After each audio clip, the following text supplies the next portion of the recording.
রহিম আলহামদুলিল্লাহ ওয়াসসালাতু ওয়াসসালামু আলা রাসূলিল্লাহ ওয়া আলা আলিহি ওয়া সাহবিহি ওয়া মাওয়ালা। সমস্ত প্রশংসা মহান আল্লাহ রাব্বুল আলামিনের এবং অসংখ্য দরুদ ও সালাম তার প্রিয় হাবিব সাল্লাল্লাহু আলাইহি ওয়াসাল্লাম, তার আলে বেত এবং সাহাবা ইকরামের প্রতি। নর্থ আমেরিকান মুসলিম অ্যালায়েন্স আয়োজিত আজকের এই মিট দ্য প্রেসে উপস্থিত প্রিয় সাংবাদিকবৃন্দ এবং আমাদের ডাকে, আমাদের আহ্বানে সাড়া দিয়ে যারা এখানে উপস্থিত হয়েছেন, সম্মানিত অতিথিবৃন্দ, আমি সবাইকে অন্তরের অন্তঃস্থল থেকে ধন্যবাদ, মোবারকবাদ, সশ্রদ্ধ সালাম জ্ঞাপন করছি। আসসালামু আলাইকুম ওয়া রাহমাতুল্লাহি তাআলা ওয়া বারাকাতুহু। আপনাদের এই প্রাণবন্ত উপস্থিতির জন্য আমরা অত্যন্ত আনন্দিত এবং কৃতজ্ঞ। প্রিয় সাংবাদিক ভাইরা এবং বোনেরা, নর্থ আমেরিকান মুসলিম অ্যালায়েন্স একটি নবগঠিত সুফি সুন্নি মতাদর্শী নন প্রফিট অর্গানাইজেশন। আমেরিকা সহ বিশ্বের মুসলিম মিল্লাতের কল্যাণে নানামুখী কর্ম পরিকল্পনা নিয়ে কাজ করছে এই অর্গানাইজেশন। এর নান্দনিক ওয়েবসাইট ভিজিট করলে আপনারা এর সম্যক ধারণা পাবেন। এরই ধারাবাহিকতায় আমরা আয়োজন করতে যাচ্ছি প্রথম আন্তর্জাতিক ইসলামিক কনফারেন্স, যার বিশদ রূপরেখা তুলে ধরতে আমাদের আজকের এই মিট দ্য প্রেস। প্রিয় সাংবাদিক বন্ধুগণ, নর্থ আমেরিকান মুসলিম অ্যালায়েন্সের উদ্যোগে আগামী 28 এবং 29 জুন 2025, 28 এবং 29 June 2025 empire state plaza convention centre, 279 medicine Avenue, আলবেনি, new York. আমি আপনাদের সহজবোধ্যতার জন্য আবারও এটা রিপিট করছি।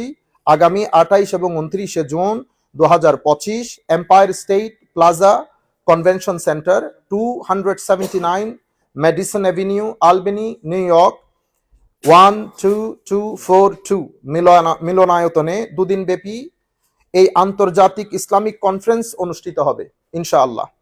এতে বর্তমান সময়ের গুরুত্বপূর্ণ ইসলামিক স্কলারগণ আলোচনা করবেন। জেনারেল সেশনের পাশাপাশি এই কনফারেন্সে রয়েছে ইউথ এবং আমাদের মহিলাদের জন্য আলাদা সেশন, যেখানে জীবন ঘনিষ্ঠ নানা গুরুত্বপূর্ণ দিক নির্দেশনা পাবেন কনফারেন্সে অংশগ্রহণকারীরা।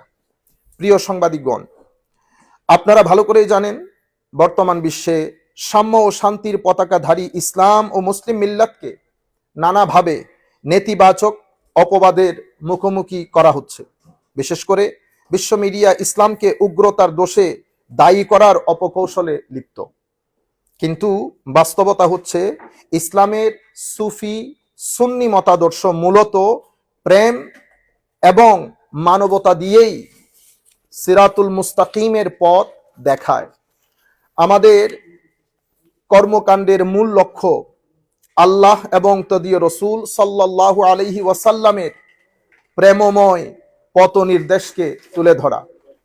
আমাদের কর্মকাণ্ডের মূল লক্ষ্য আল্লাহ এবং তদীয় রসুল সাল্লাল্লাহু আলাইহি ওয়াসাল্লাম এবং আউলিয়ায়ে কেরামগণ এর প্রেমময় পথ নির্দেশকে তুলে ধরা। আপনাদের সক্রিয় সহযোগিতা আমাদের এই পথ চলাকে কিছুটা হলেও মসৃণ করবে। প্রিয় সাংবাদিকবৃন্দ, আমাদের কনফারেন্স যাতে সহজে সকলে অংশ নিতে পারে, এটা বিবেচনা করে আমরা দুদিনে দুবেলা করে 4 বেলা খাবার এবং রিফ্রেশমেন্ট সহ রেজিস্ট্রেশন ফি রেখেছি জনপ্রতি মাত্র $75।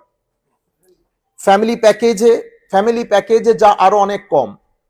আমরা ফ্যামিলি অফ 4, যাদের পরিবারের মধ্যে 4 জন সদস্য আছে তাদের জন্য আমরা ডিসকাউন্টেড প্রাইস রেখেছি। অনুরূপভাবে যাদের পরিবারের মধ্যে 4 জনের বেশি সদস্য রয়েছেন তাদের জন্য আমরা ডিসকাউন্টেড প্রাইস রেখেছি। 4 বছর বয়স পর্যন্ত আমরা ফ্রি রেখেছি। একই সাথে ভেনিউর আশেপাশে প্রায় 8টির মতো হোটেল রয়েছে বিশেষ ছাড় মূল্যে রাত্রি যাপনের বিশেষ ব্যবস্থা। এই 8টি হোটেলের লিস্ট আমাদের আমাদের ওয়েবসাইটে দেওয়া আছে। আপনারা ওয়েবসাইটে গেলে এই 8টি হোটেলের যে কোনো একটি হোটেল আপনাদের সাথে যেটা কনভিনিয়েন্ট হয়, যেই মূল্য আপনাদের সাথে যাবে সেই মূল্যে ডিসকাউন্টেড প্রাইস নিয়ে আপনারা হোটেলে রাত্রি যাপন করতে পারবেন। প্রথম কনফারেন্সে বিভিন্ন স্টেট থেকে, এটা আমাদের প্রথম কনফারেন্স হওয়ার কারণে বিভিন্ন স্টেট থেকে প্রায় 2500 মানুষ অংশ নেবেন বলে আমরা আশা করছি।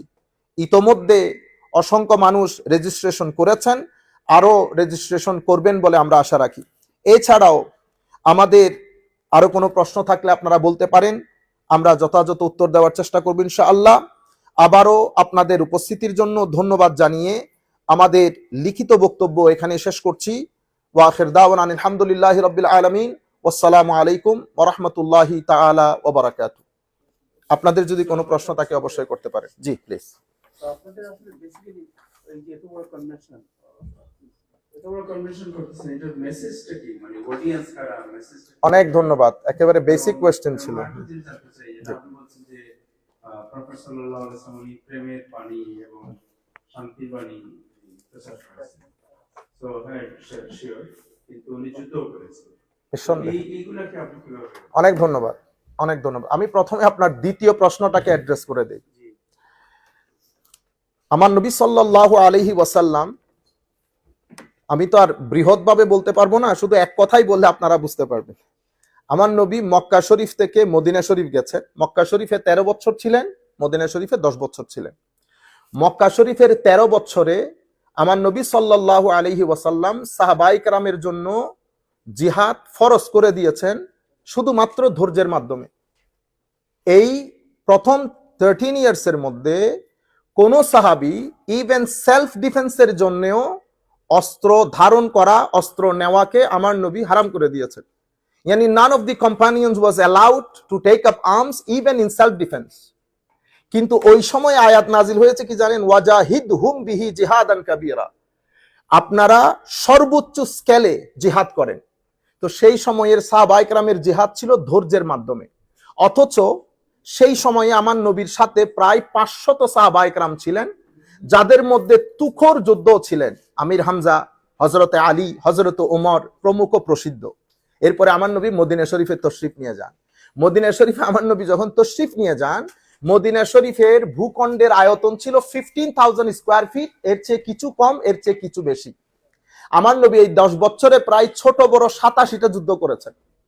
এই 87টা যুদ্ধের পরে আমার নবী যেদিন দুনিয়া থেকে চলে যান, সেই দিন মদিনা শরীফের আয়তন প্রায় 32 লাখ স্কয়ার ফিট। কিন্তু আপনারা জানেন মানুষ কয়জন মারা গেছে? 87টা যুদ্ধে উভয় পক্ষের মানুষ মারা গেছে 450 থেকে 500-র মধ্যে। যুদ্ধ করেছে আমার নবী। কিরকম যুদ্ধ করেছে জানেন? সেলফ ডিফেন্সের জন্য যুদ্ধ করেছে, কিন্তু আমার নবীর যুদ্ধ বিধ্বংসী ছিল না। সেই কারণে সাহাবায়ে কেরামকে আমার নবী যখন যুদ্ধে প্রেরণ করতেন, 14th সেঞ্চুরি এগো, আপনারা চিন্তা করে দেখেন, আমার নবী বলেছেন যুদ্ধের মধ্যে কোনো শিশু হত্যা করা যাবে না। You are not allowed to kill any children. যুদ্ধের মধ্যে কোনো নারীকে হত্যা করতে পারবেন না। যুদ্ধের মধ্যে কোনো বৃদ্ধ মানুষকে হত্যা করা যাবে না। যুদ্ধের মধ্যে কোনো প্রিস্ট হত্যা করা যাবে না। যুদ্ধের মধ্যে কোনো শস্য ক্ষেত্র জ্বালিয়ে দেওয়া যাবে না। কোনো রেসিডেন্সিয়াল এরিয়া বার্ন করতে পারবেন না। যুদ্ধের মধ্যে কোনো নন মুসলিমের উপাসনালয় জ্বালিয়ে দিতে পারবেন না। নন কমব্যাটেন্টের সাথে যুদ্ধ হবে না। তো ইয়া রাসূলুল্লাহ, যুদ্ধ কার সাথে করব? যারা আমাদের সাথে আমাদের অস্তিত্ব নিশ্চিহ্ন করতে আসবে, যুদ্ধ শুধু তাদের জন্য। সেই কারণে আমার নবী সাল্লাল্লাহু আলাইহি ওয়াসাল্লামের প্রথম যারা ইমিগ্রেশন করে আবিসিনিয়ায় গেছেন, এই আবিসিনিয়ার বাদশা যখন জিজ্ঞেস করেছিল যে আপনাদের ধর্মের মূল বাণী কি, তখন মুসলমানদের ডেলিগেশনের যিনি স্পোকসম্যান ছিলেন, আমার নবীর চাচাতো ভাই হযরত আলী রাদিয়াল্লাহু তাআলা আনহুর ভাই, উনি ওখানে ইসলামের পুরো বিষয়টা তুলে ধরেছেন। সেটা কি ছিল? উনি উল্লেখ করেছেন যে আমাদেরকে আহ্বান করা হয়েছে এক আল্লাহর ইবাদত করতে, আমাদেরকে আহ্বান করা হয়েছে সত্য কথা বলতে, আমাদেরকে আহ্বান করা হয়েছে ওয়াদা ভঙ্গ না করতে, আমাদেরকে আহ্বান করা হয়েছে আমরা যেন নারীদেরকে তাদের চরিত্র হনন না করি, আমরা যেন সবাই মিলেমিশে একসাথে থাকি, এক ইউনিটি। সেই কারণে মদিনা শরীফে গিয়ে আমার নবী যখন পৃথিবীর লিখিত প্রথম সংবিধান লিখেন, first written ever written constitution in the history of constitution, that is মিসাকে মদিনা। আপনারা, আমি তো স্বল্প শিক্ষিত লোক, আমার একটা ট্রান্সলেটেড বই আছে এই ব্যাপারে। এটা হচ্ছে মদিনার সনদের আইনি বিশ্লেষণ। এটা যিনি লিখেছেন উনি আরবি, উর্দু এবং ইংরেজিতে লিখেছেন। আমি চেষ্টা করেছি ওটাকে বাংলাতে অনুবাদ করতে। তো আল্লাহ পাকের মেহেরবানি, ওইটা ফার্স্ট রিটেন কনস্টিটিউশন। ওইটাতে ফার্স্ট আর্টিকেল হচ্ছে এই কনস্টিটিউশনের সিগনেটরিজ যারা আছেন সবাই মিলে, মুসলিম, নন মুসলিম, ইহুদ যারা আছেন সবাই মিলে আমরা ওয়ান উম্মাহ, এক ইউনিট। এবং সেই কারণে প্রয়োজনে যুদ্ধ হয়েছে সেলফ ডিফেন্সের জন্য, কিন্তু আমার নবী সাল্লাল্লাহু আলাইহি ওয়াসাল্লাম বাণী প্রচারের ক্ষেত্রে যেটা মেথড অবলম্বন করেছেন সেটা প্রেম নির্ভর, সেটা শিক্ষা নির্ভর ছিল। সেই কারণে কোরআনের মতো এত বড় কিতাবের প্রথম মেসেজ হচ্ছে ইকরা, read in the name by the name of your lord. সুতরাং আমরা যদি আমার নবীর পুরা সিরত নিয়ে গবেষণা করি এবং আমার নবীর পরে সাহাবাই কেরামের পরে থার্ড জেনারেশন তাবেঈন, অতঃপর পুরা পৃথিবীর মধ্যে ইসলাম প্রচার করেছে আউলিয়ায়ে কেরাম। আমাদের দেশে আমরা পেয়েছি আউলিয়ায়ে কেরামের মাধ্যমে। আউলিয়ায়ে কেরামের এই দাওয়াত প্রেম নির্ভর দাওয়াত ছিল। সুতরাং আমরা ওইটার উপরে বেশি ফোকাস করছি। ধন্যবাদ সবাই। জি, আচ্ছা, আরেকটা গুরুত্বপূর্ণ যেটা আমার সাংবাদিক সাহেবের যেটা প্রশ্ন ছিল যে আমাদের মূল মেসেজটা কি, আমরা আসলে টার্গেটেড আমাদের যে অডিয়েন্স, আমরা আপনাদের মাধ্যমে সবাইকে জানান দিতে চাই আমাদের টার্গেটেড অডিয়েন্স হচ্ছে আমাদের ইউথরা। কেন? আপনারা জানেন যে আমরা যে সোসাইটিতে বসবাস করছি সামগ্রিকভাবে সেই সোসাইটি আমাদের ফিজিক্যাল ডিমান্ডগুলা ফুলফিল করলেও আমাদের একটা জায়গার মধ্যে ফ্লারিশমেন্ট হচ্ছে অনেক বেশি, অনেক উন্নতি, আমাদের সায়েন্স, টেকনোলজি, রিসার্চ সবকিছুর মধ্যে অনেক উন্নত হচ্ছে আমরা, কিন্তু একটা জায়গার ডেকলাইনের শিকার হচ্ছে আমাদের মোরালিটি, আমাদের নৈতিকতা, আমাদের আধ্যাত্মবাদ, আমাদের সামাজিক সম্পর্ক, আমাদের সাথে মা বাবার সম্পর্ক।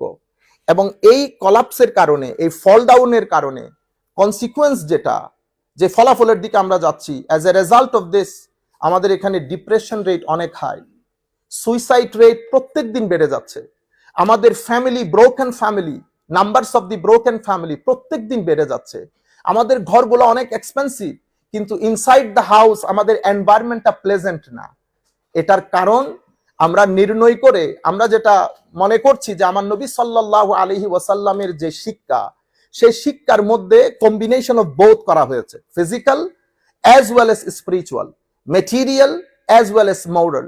আমরা যদি এই দুইটার কম্বিনেশন করে আমাদের ইউথের কাছে তুলে ধরতে পারি, আমার মনে হয় এটা একটা ইফেক্টিভ হবে এবং তারাও বুঝতে পারবে এবং তাদের মধ্যে একটু নৈতিকতাটা ডেভেলপ করতে পারলে সোসাইটির মধ্যে একটা পরিবর্তন আসবে বলে আমরা মনে করি। সবচেয়ে গুরুত্বপূর্ণ যেটা, সেটা হচ্ছে আধ্যাত্মবাদ, তাদের মনন, এটাকে যদি আমার নবী সাল্লাল্লাহু আলাইহি ওয়াসাল্লামের দেখানো পদ্ধতিতে যদি আমরা একটু ডেভেলপ করতে পারি, তাহলে আমার মনে হয় ডিপ্রেশন রেটে আমরা একটা প্রভাব ফেলতে পারবো, সুইসাইড রেটে আমরা একটা প্রভাব ফেলতে পারবো।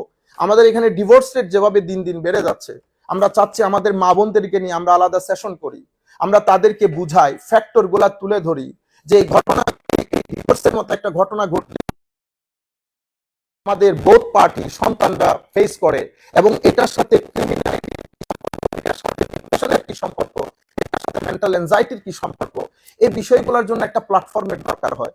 আমাদের মসজিদের মধ্যে সেই শিক্ষা দেওয়া হয়, কিন্তু মসজিদের কিছু লিমিটেশনস আছে। তার মধ্যে সবচেয়ে বড় বিষয় হচ্ছে সঙ্গ। আমরা চাই যে বড় বড় স্কলার যাদের কথা বলছি, আমি নেমলি আপনাদেরকে বলি, জাইতুনা ইউনিভার্সিটির আপনারা সবাই ডক্টর শেখ হামজা ইউসুফকে চিনেন, ওনার কলিগ ডক্টর শেখ জায়েদ শাকের, অনেক বড় মাপের একজন মানুষ। এই ধরনের মানুষগুলোর সঙ্গে অনেক পজিটিভ এনার্জি জেনারেট হয়, আমাদের সন্তানদের মধ্যে একটা স্পার্ক হবে। এবং আমাদের ডক্টর শেখ নাজেমের নাতি পৌত্র শেখ ডক্টর নূর বাণী, এরপরে আমাদের ডক্টর ইয়াহিয়া নবী এবং লোকগুলো আরো অনেক থাকবেন। আমরা মনে করছি যে এই সমস্ত স্কলারের সৎসঙ্গ আমাদের তরুণ প্রজন্মের অন্তরে কিছুটা হলেও স্পার্ক করবে, আমরা কিছুটা হলেও আমরা করতে পারবো, তারা মেসেজটা গ্রহণ করতে পারবে। সুতরাং টার্গেটেড আমরা দাবি, আমরা আশা করবো যারা যেখান থেকে বসে শুনতেছেন তাদের অনেক সহযোগিতা হবে, সহায়ক হবে। এই 2 দিন তাদের সন্তানদের একটা নার্চারিং এর একটা ব্যবস্থা হবে। ধন্যবাদ। প্লিজ। আপনি যেসব কথা বললেন, যুব সমাজকে, প্রবাসী যুব সমাজকে টার্গেট করে একই ধরনের অভিপ্রায় উদ্দেশ্যে বেশ কয়েক বছর থেকে ফিলাডেলফিয়ায় মুসলিম উম্মাহ, নর্থ আমেরিকা মুসলিম উম্মাহ মুনার উদ্যোগে, মুসলিম উম্মাহ নর্থ আমেরিকার উদ্যোগে 2-3 দিন ব্যাপী কনভেনশন হয়ে আসছে, এবারও হবে। ওই কনভেনশনের সাথে আপনাদের কনভেনশনের কি কোনো কনফ্লিক্ট আছে? একটা বিষয়, আরেকটা বিষয় যে হবে আপনার পিছনে যে ব্যানার, ওখানে দেখতেছি 26শে জুন। এই 26শে জুনটা কি, ওখানে কেন লেখা? আর আপনারা যারা আছেন এই নর্থ আমেরিকা মুসলিম অ্যালায়েন্সে, এই আপনার দুই পাশে ওনারা কারা এবং এর সাথে আর কে কে জড়িত আছে? অনেক তাদের ধন্যবাদ। নামটা বললে অনেক ধন্যবাদ। খুশি হই। 3টা হয়ে গেছে প্রশ্ন, আমি একটা একটা করে, জি প্লিজ। প্রথম বিষয় হচ্ছে কন্ট্রাডিকশন বা confliction. At the very beginning আমি without any hesitation let me tell you that আমাদের সাথে কারো কোনো ধরনের কন্ট্রাডিকশন কনফিউশন নাই। এখন প্রশ্ন হতে পারে আবার কেন আরেকটা অর্গানাইজেশন কেন? আমরা এখানে যখন সংবাদ সম্মেলন করতেছি, আমার এখানে 1টা 2টা 3টা, আপনাদের অনেক টিভি চ্যানেল। এখন কি আমি চ্যানেল আইকে বলতে পারবো যে আমাদের এনটিভি থাকতে চ্যানেল আই কেন? অথবা আমি এনটিভি কে বলতে পারবো না যে চ্যানেল আই থাকতে এনটিভি কেন? আসলে হচ্ছে জনগোষ্ঠী বিশাল। এখন এক চ্যানেলের মাধ্যমে এতগুলা জনগোষ্ঠীর নিউজ কাভারেজ করা সম্ভব না, এটা একটা বিষয়। আরেকটা বিষয় হচ্ছে প্রত্যেকের আলাদা আলাদা আন্ডারস্ট্যান্ডিং, আলাদা আলাদা মেথোডোলজি থাকে। সবাই মিলে আমরা একটা ভালো কজের জন্য কাজ করছি।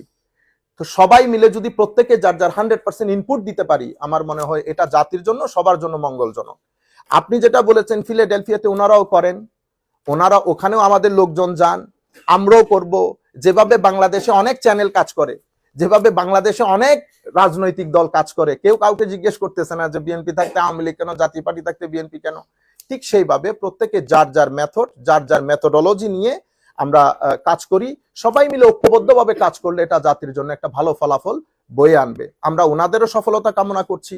হ্যাঁ, আমাদের এখানে আমাদের মেথোডোলজিটা একটু ভিন্ন। যেমন আমরা আলাদা আলাদা সেশন, এটা একটা বিষয়। আর আমরা সুফিয়াই কেরামের যে শিক্ষা, তাসাউফ তরিকতের যে শিক্ষা, আমরা বলতে কোনো দ্বিধা নাই। আমরা 3য় জেনারেশনের পরে, যেটা কিছুক্ষণ আগে আমি মেনশন করেছি, পুরা পৃথিবীতে ইসলাম প্রচার করেছেন সত্যিকার অর্থে আউলিয়াই কেরাম। আপনারা যদি ফিলাডেলফিয়াতে শুয়ে আছেন বাবা মুহিউদ্দিন রহমতুল্লাহ আলাই, আপনারা যদি ওনারও ইসলাম প্রচার দেখেন ওনার মাধ্যমে প্রচুর লোক ইসলাম কবুল করেছে। উনি কিন্তু শিক্ষিত লোক ছিলেন না, উনি আমাদের কাজী নজরুল ইসলামের মতো সেলফ এডুকেটেড, উনি কোনো কারো কাছে পড়েন নাই। এবং আশ্চর্যের বিষয় হচ্ছে সুটেড বুটেডও না, অতি সাধারণ একজন মানুষ, কিন্তু ইম্প্যাক্ট ইনফ্লুয়েন্স করেছে এই সোসাইটির ক্লাস 1 সিটিজেন যারা ডক্টর, ইঞ্জিনিয়ার, প্রফেসর, সায়েন্টিস্ট। ওই যে আধ্যাত্মবাদ, যেটাকে আমরা আমাদের ভাষায় বলি ফুয়ুজাতে মুহাম্মাদি সাল্লাল্লাহু আলাইহি ওয়াসাল্লাম, তো আমরাও সুফিয়ায়ে কেরামের সে আদর্শ ধারণ করি। আমরা চাই সুফিয়ায়ে কেরাম যে পজিটিভ এনার্জির মাধ্যমে জাতিকে আলোকিত করেছেন, সেই এনার্জিটা আমরা যুব সমাজের মাধ্যমে ছড়িয়ে দিতে চাই। আপনি যদি পার্থক্য বলেন, তাহলে আমি এই একটা পার্থক্য বলতে পারি যে সুফিয়ায়ে কেরামের আদর্শটা সেভাবে হয়তো হাইলাইট করা হয় না, আমরা সেটা হাইলাইট করব। অথবা মেথোডোলজিক্যাল যার যার একটা মেথোডোলজি থাকে কাজ করার। নাম্বার 2 হচ্ছে 26 তারিখ না, আমাদের অনুষ্ঠান হবে 27, 28 এবং 29শে জুন, স্যাটারডে এবং সানডে। কিন্তু আমাদের আজকের অনুষ্ঠান হচ্ছে 26 তারিখ, সেই জন্য 26 তারিখ। এটা ভুল হয়েছে হয়তো। অনেক ধন্যবাদ, থ্যাংক ইউ ভেরি মাচ মাকি। আমি আবারও সবার জন্য বলছি অনেক ধন্যবাদ, এটা না বললে। জি, না 2500 মানুষ আমাদের, না 2500 মানুষ আমরা অ্যাকোমোডেট করতে পারবো। এই 2500 মানুষের মধ্যে প্রায় 600-700 মানুষ রেজিস্ট্রেশন করে ফেলেছেন, এতটুকুন বলেছে। অনেক ধন্যবাদ। আর থার্ড আরেকটা প্রশ্ন করেছেন, না সব উত্তর করা হয়েছে আপনার? হ্যাঁ, ঠিক আছে, ধন্যবাদ। প্লিজ। আচ্ছা, আমাদের অর্গানাইজেশন হচ্ছে নর্থ আমেরিকান মুসলিম অ্যালায়েন্স। তো north American Muslim alliance, in fact আমাদের এখানে যারা আমরা বাংলাদেশ থেকে আসা সুফিয়ায়ে কেরামের তরিকতপন্থী লোক, আদর্শের লোক আছি পুরা আমেরিকা জুড়ে, নিউ ইয়র্ক থেকে শুরু করে Stamford, new jersey, Philadelphia, Florida, তারপরে আপনার বোস্টন থেকে শুরু করে আমাদের বাফলো পর্যন্ত প্রত্যেক জায়গায় ছড়িয়ে ছিটিয়ে আমাদের লোকজন এখানে একসাথে। তবে যেহেতু অর্গানাইজেশনটা কিছু মানুষের নামে রেজিস্ট্রেশন করতে হয়, যাদের নামে রেজিস্ট্রেশন করা হয়েছে তোর মধ্যে 3 জন আপনারা এখানে দেখতেছেন। আমরা সভাপতি, সেক্রেটারি গুলা বলবো না, কারণ আমরা সবাই পার্ট অফ দি অর্গানাইজেশন। আমাদের গিয়াস ভাইও পার্ট অফ দি অর্গানাইজেশন, এবং আমাদের যারা সুফিয়ায়ে কেরামের তরিকায় বিশ্বাস করেন অথবা বিশ্বাস করেন না, মুসলিম, সবাই আমরা পার্ট অফ দি অর্গানাইজেশন।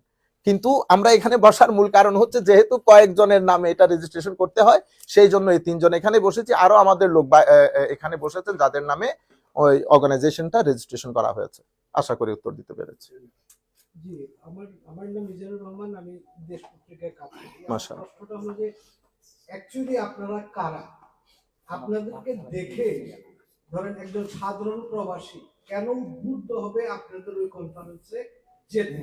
মাশাআল্লাহ। এর আগে আপনাদের কি ছিল, আপনারা কি করেছেন, এবং মাশাআল্লাহ, এই সংগঠনটা আপনারা কবে করেছেন? অনেক আর ধন্যবাদ। আপনাদের এই সংগঠনের সাথে বাংলাদেশের কোনো সংগঠনের লেজুর ভিত্তি আছে কিনা? কারণ হলো এই প্রবাসে আমরা প্রায় দেখি যে বাংলাদেশের কোনো সংগঠনের অঙ্গ সংগঠনগুলো আমাদের এখানে প্রতিনিধিত্ব করে, মাশাআল্লাহ। এরকম কোনো কিছু কিনা?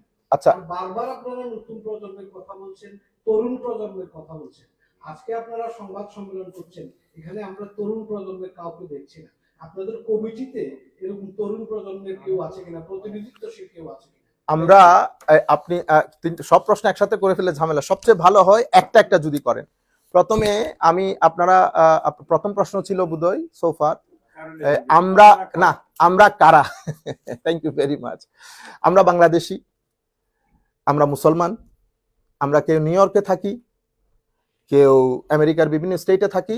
সর্বসাকুল্য আমাদের পরিচয় আমরা মানুষ, এবং আমরা বিভিন্ন সোসাইটির কি বলে, কেউ এই সোসাইটি, কেউ ওই সোসাইটি, বিভিন্ন সোসাইটির মানুষ।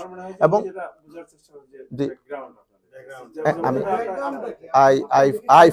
I fully understood. আমি জায়গার মধ্যে আসতেছি, আমাকে একটু সময় দেন। আমি যদি as far age I am concern, তো আল্লাহ পাকের মেহেরবানিতে হয়তো আপনি পর্যন্ত আমি পৌঁছাইতে পারি নাই, কিন্তু আমাকে মানুষ চেনে। আমি চিনে, আপনি হয়তো জিজ্ঞেস করতে পারেন যে আপনাকে চিনে সেটা আপনি কেমনে বুঝেন। যেমন আমি এখন ধরেন ফেসবুক লাইভ করতেছি, আমি ঘর পর্যন্ত যেতে যেতে দেখা যাবে এটা 1 মিলিয়ন মানুষ দেখছে। সুতরাং আমার সাথে মানুষের কানেকশন আছে। আমার সাথে যদি মানুষ কানেক্টেড না থাকতো তাহলে তো আমার এগুলো দেখতো না। আচ্ছা, আমি একটা মসজিদের খতিব হিসেবে দায়িত্ব পালন করি। তো খতিব হিসেবে দায়িত্ব পালন করার কারণে আমার এখানে আমি ডেইলি 2500 মুসল্লির সাথে ডিল করি। তাহলে আমার একটা ব্যাকগ্রাউন্ড আছে। আর দ্বিতীয় প্রশ্ন হচ্ছে, আচ্ছা প্রথম প্রশ্ন হচ্ছে, আচ্ছা আমরা আরো কে? তো আমাদের সাথে এই ভদ্রলোক, উনি পুলিশ অফিসার হিসেবে ওনার সাথে কমিউনিটির একটা দারুণ যোগাযোগ আছে নিঃসন্দেহে। আমার বামে যিনি বসে আছেন উনিও কমিউনিটি অ্যাক্টিভিস্ট। এখন সমস্যা হচ্ছে আমাকে সবাই চিনবে এমন কোনো কথা নাই। সেই কারণে আমি এখানে আমেরিকাতে বোধহয় আমার মনে হয় লাখের উপরে আমাদের বাংলাদেশি আছেন। আমি কিন্তু লাখের উপরে কাউকে অ্যাকোমোডেট করতেছি না। আমি 2500-এর কথা বলছি, যাদের সাথে আমার অ্যাক্সেস আছে, যারা আমার কথাগুলো বুঝবে। আমি ধন্যবাদ। এরপরে দ্বিতীয় হচ্ছে, আমাদের অর্গানাইজেশনটা আমরা করেছি মেইনলি, আমাদের টার্গেট ছিল যে আমরা তরুণ প্রজন্মকে নিয়ে একটু কাজ করব।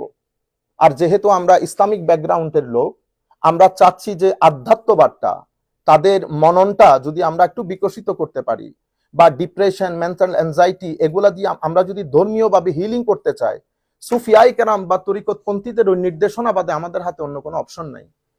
এর উপর ভিত্তি করে আমরা একসাথে হয়েছি।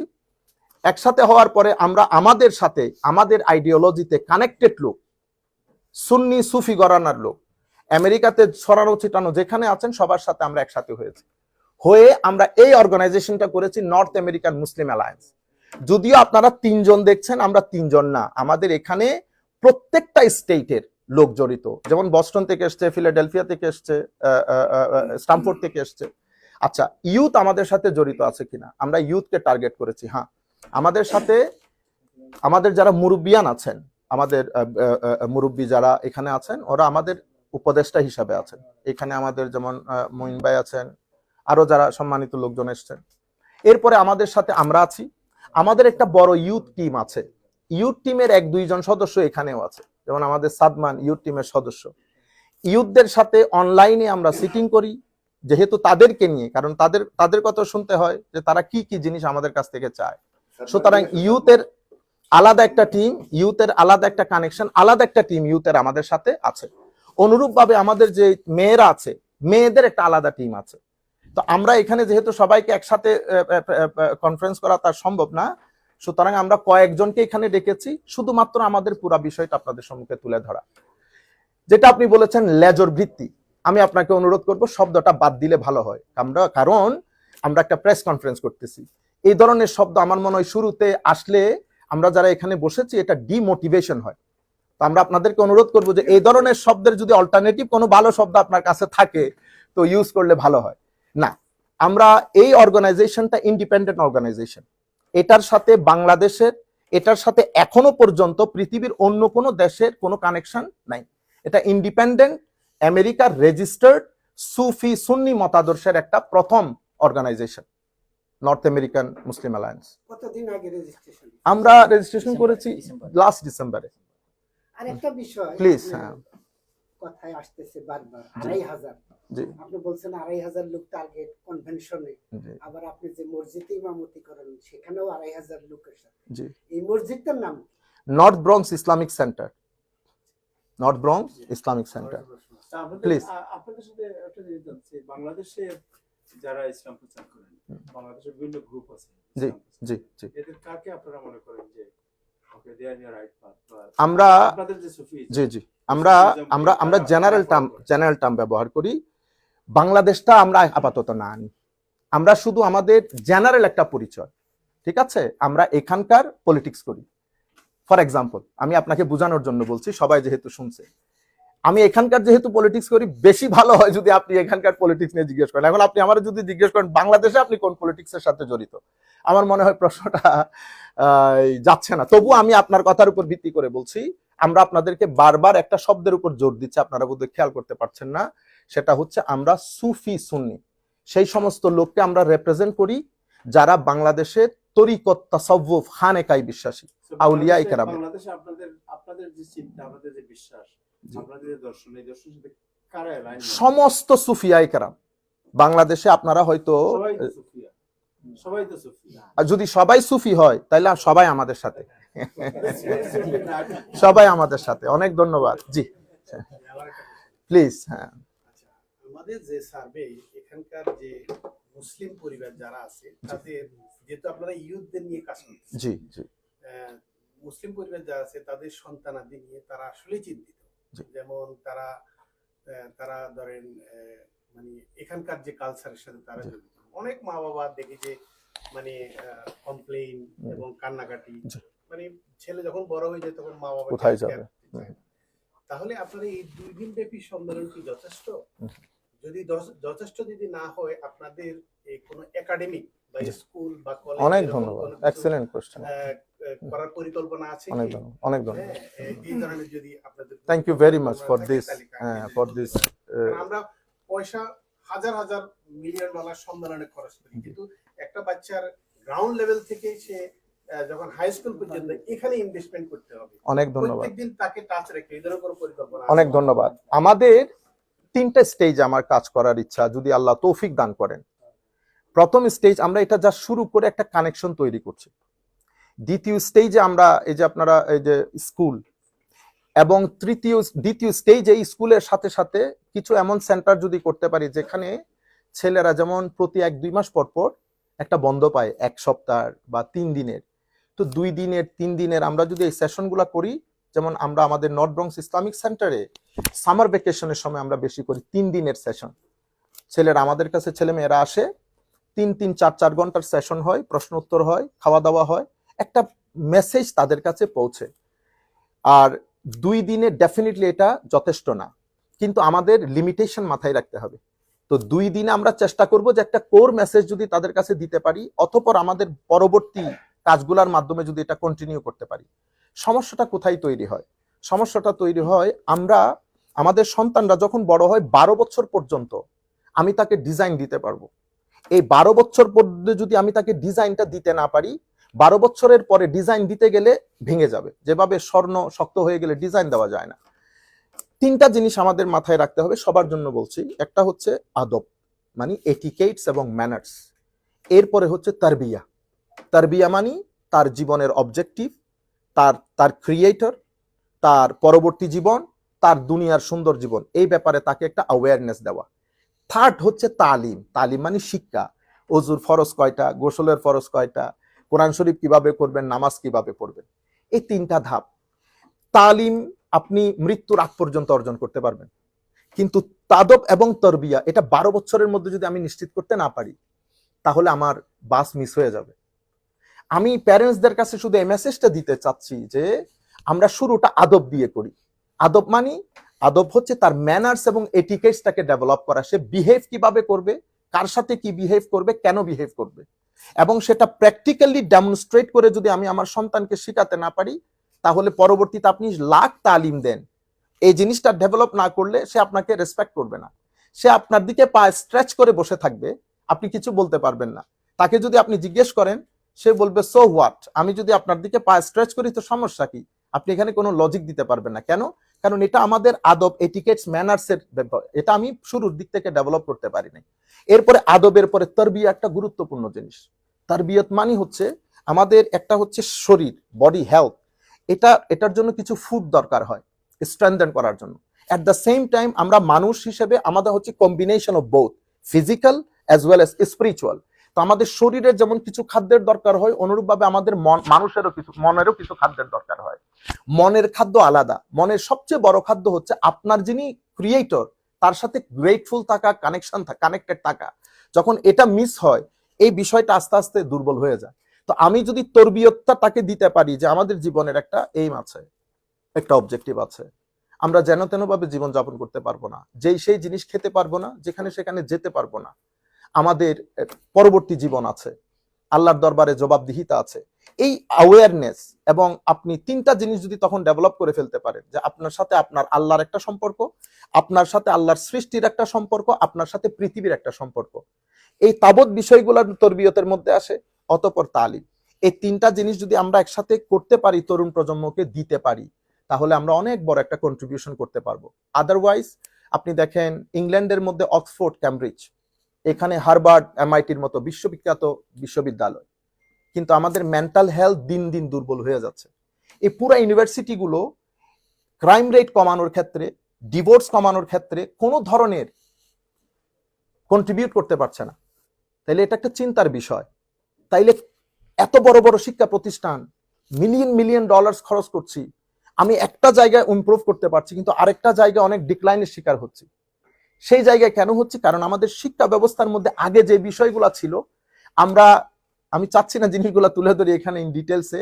প্রসেস অফ সেকুলারাইজেশন যখন আমরা শুরু করেছি, মুভমেন্ট ফর সেকুলারাইজেশন, তখন আমরা রিলিজিয়ন এবং everything related to the religion, আমরা এই জিনিসটাকে ইগনোর করা শুরু করেছি। যখন এই জিনিসটাকে ইগনোর করা শুরু করেছি, তো এটা ফুড হচ্ছে আমার অন্তরে, আমার মন প্রটেস্ট করা শুরু করেছে।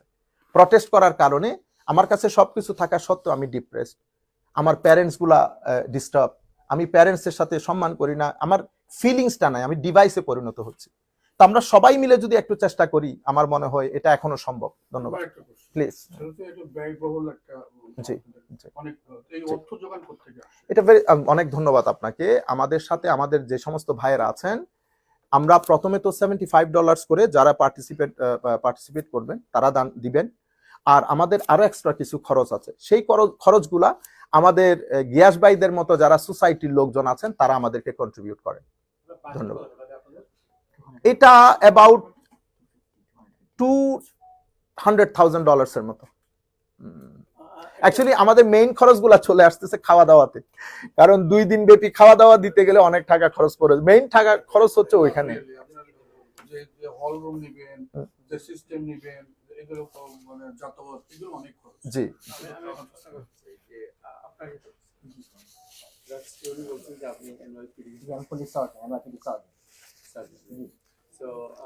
আমার প্রশ্ন হচ্ছে যে NYPD it's a religious community event, NYPD is secular organization, and then এনওয়াইপিডির যে তাদের যে আভ্যন্তরীণ বা ইন্টারনাল যে কালচার, এই কালচারের সাথে এটা কোনো কনফ্লিক্ট করে কিনা, যে ধরনের অর্গানাইজেশনে এনওয়াইপিডিতে যিনি কাজ করছেন তার সম্পৃক্ততা, এটা কি কোনো কনফ্লিক্ট করে কিনা? অনেক ধন্যবাদ আপনার প্রশ্নের জন্য। আসলে এনওয়াইপিডি অনেক ডাইভার্স একটা অর্গানাইজেশন।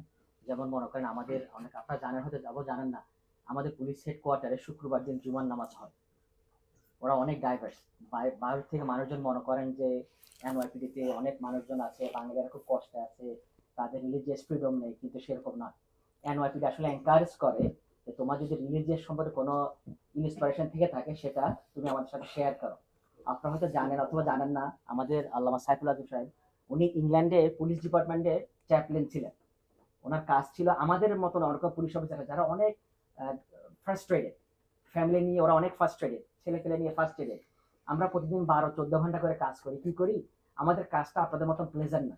আমরা ক্রিমিনালদেরকে নিয়ে কাজ করতে হয়, আমরা অনেক ফ্রাস্ট্রেটেড থাকি। তো আমরা যখন দিন শেষে যখন কাজ শেষ করি, আমাদের একটা রিফ্রেশমেন্ট প্রয়োজন। যেহেতু আমরা মুসলমান, আমাদের তো আর রিফ্রেশমেন্ট বলতে কি, আমাদের রিফ্রেশমেন্ট হচ্ছে নামাজ কায়েম করা, কোরআন শরীফ পড়া এবং এমন কিছু কাজ করা যেগুলো করলে আমাদের মনের একটা খোরাক হয়। তখন আমরা ওনাদের মতো মানুষদের কাছে ছুটে আসতে হয়। হুজুর, কোরআন শরীফ খুলে বলেন, হাদিস বর্ণনা করেন, ফ্যামিলিতে এই হতাশা কিভাবে দূর করব, ছেলের সাথে কিভাবে বিহেভ করব, ওয়াইফকে কি বলবো, আমার মানে কনজুয়াল লাইফটা কিভাবে আরো সুখী করতে পারবো, সেটা কোরআন শোনার আলোকে। তখন আমরা ছুটে আসি ওনাদের মতো মানুষের কাছে এবং আল্লাহর কাছে লাখ লাখ শুকরিয়া যে আমাদের এই বর্তমান আমেরিকাতে ওনার মতন একজন স্কলার আমরা পেয়েছি। আমরা আপ্রাণ চেষ্টা করছি, আপনাদের সহযোগিতা কামনা করছি যে আমরা হাসনাত ভাই যদি কিছু মনে না করেন, আমি আপনাদের যেটা আপনি বলছেন যে পার্সোনাল, জি কিন্তু this is Organization. Community G affairs. G G G Community organization organize the community towards a specific Direction. direction or religion. G G G So এক্ষেত্রে আপনাদের যে conflict of interest, right, G G, the conflict of interest আসলে কাজ করে শুধু এক ক্ষেত্রে এনওয়াইপিতে যে কোনো এমপ্লয়ের জন্য, সেটা হচ্ছে আমি সিটির সাথে কোনো বিজনেস করছি কিনা। That's the only conflict. যেমন আপনাদের পিছনে কিন্তু আমাদের এনওয়াইপিতে আরো অনেক বেশ কয়েকজন পুলিশ অফিসার আছে। তো যদি কখনো কনফ্লিক্ট থাকতো, সেটা আমরা প্রথমে ডিপার্টমেন্টে জানাতে হয়। ইভেন অ্যাজ এ সার্জেন্ট, আমি যদি আমার একটা পুলিশ অফিসারের কাছে একটা সেলফোন বিক্রি করতে চাই, আমি পারবো না। আই এম নট অ্যালাউড মোর দেন $25। তো যাই হোক, সেগুলো আমাদের অনেক ইন্টারনাল পলিসি আছে যেগুলো আমরা জানি। তো হ্যাঁ, আমাদের সেরকম কোনো কনফ্লিক্ট নাই। না, আমি এটার সাথে একটু অ্যাড করে দেই।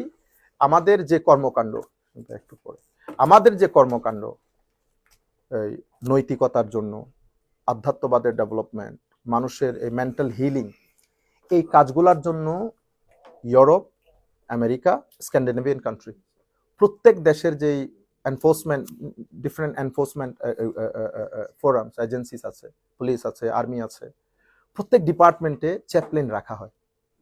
চ্যাপলেন, মুসলিম চ্যাপলেন, হিন্দু চ্যাপলেন, জিউস চ্যাপলেন, প্রত্যেক ধর্ম থেকে রাখা হয়।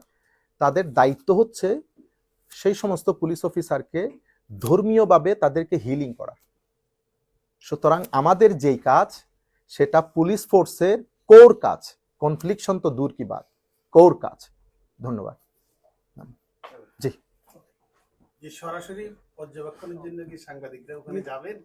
আমরা অবশ্যই আশা করব আপনাদের, ইনশাআল্লাহ আমরা যোগাযোগ করব আপনাদের সাথে। আমরা দ্বিতীয় ফেজে, আমাদের প্রথম ফেজের কাজগুলো শেষ, দ্বিতীয় ফেজের কাজগুলো প্রায় শেষের দিকে আলহামদুলিল্লাহ। যেহেতু আমাদের একটা ম্যাগাজিন বের হবে এবং সেই ম্যাগাজিনে আমরা চেষ্টা করতেছি ভালো কিছু প্রলিফিক রাইটারের 10 to 12 আর্টিকেলস, যেটা আমাদের 12 থেকে 22 বছর বা ততোর্ধ্ব তরুণ প্রজন্ম পড়তে পারবেন, রিডেবল, সেরকম একটা ম্যাগাজিন তৈরি করতে সেই কাজটা চলতেছে। বিধায় এটা শেষ হওয়ার সাথে সাথে আমরা আপনাদের সাথে যোগাযোগ করে আমরা ওই থার্ড ফেজের কাজগুলো শুরু করে দেবো এবং আপনাদেরকে এনশোর করব আসার জন্য ডেফিনেটলি যা যা ব্যবস্থা করার দরকার অবশ্যই করব। আমি একটু প্রথম কথা হলো যে আমাদের ডক্টর সাইফুল একটু আজম বাবা আল আজহারি, তিনি একজন খুবই আন্তর্জাতিক মানের একজন আলেম। উনি আল আজহার বিশ্ববিদ্যালয় থেকে গ্রাজুয়েশন করেছেন, লন্ডনে লেখাপড়া করেছেন। এখন উনি ইসলামিক সেন্টার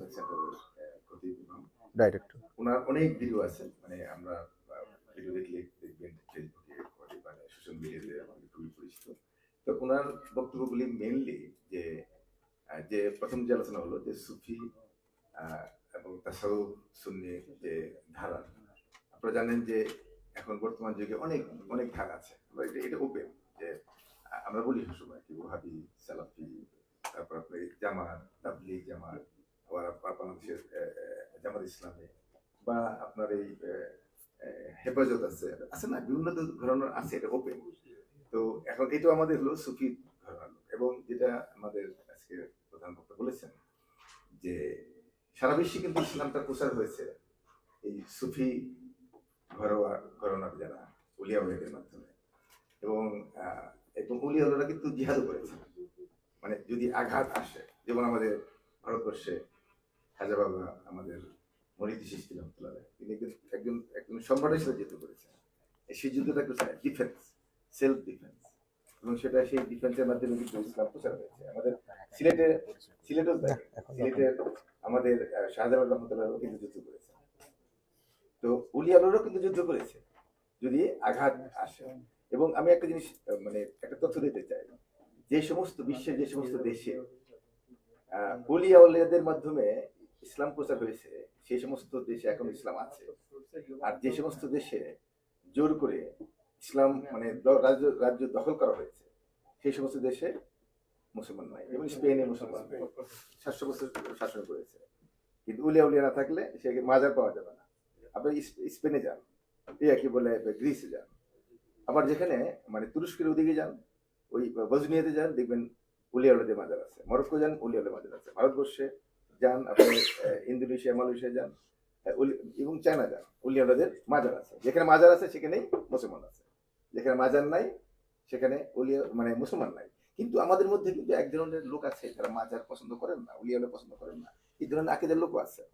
এটা তো দৃশ্যমান। সেক্ষেত্রে আমাদের যে আজকে যে প্রধান বক্তা উনি যে মেসেজটা দিতে যাচ্ছে, যে আমাদের সমাজে আমি একটা জিনিস যেহেতু কমিউনিটির সাথে আমি আছি, আমাদের অনেক ছেলে আছে যেমন একদিকে ডিরিল হয়ে যাচ্ছে, ইসলাম ধর্মের মধ্যে নাই, আর কিছু আবার ইয়ত আছেন তারা আবার ফ্যানাটিক হয়ে যাচ্ছেন, খুবই